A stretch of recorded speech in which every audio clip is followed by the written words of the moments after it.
Sumakabilang buhay na ang superstar na si Nora Honor sa gulang na 71 ngayong Miyerkules Santo ng gabi, Abril 16. Kinumpirma ito ng kanyang anak na aktor na si Ian De Leon sa pamamagitan ng Facebook post.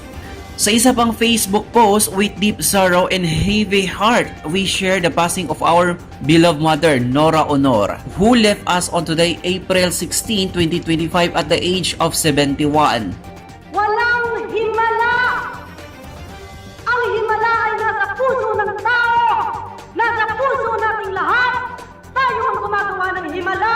Tayo ang gumagawa ng mga sumpa ng mga Diyos! Hindi naman ibinigay ni Ian ang dahilan ng pagkamatay ng ina. Kamakailan lamang tuluyan ng inatras ng National Artist for Film and Broadcast Art ang kanyang kandidatura bilang ikalawang nominee ng People's Champs Gardens Party List. Si Nora Honor kilala rin bilang superstar ng Philippines at Ate Guy at isa sa mga pinakamatagumpay at pinakamahusay na artist sa kasaysayan ng pelikulang Pilipino. Ang kanyang karera ay puno ng mga tagumpay at pagkilala sa kanyang husay sa pag-arte at pag-awit.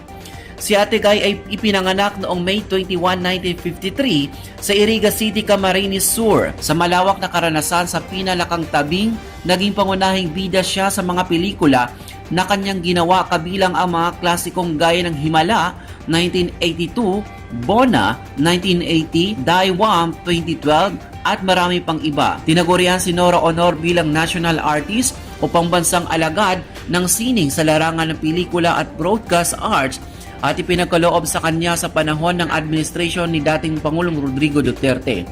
Ito ay isang maikling paglalarawan lamang ng karera at kontribusyon ni Nora Honor sa sining ng Pilipinas at mananatili siyang buhay sa isip at puso ng Noranian.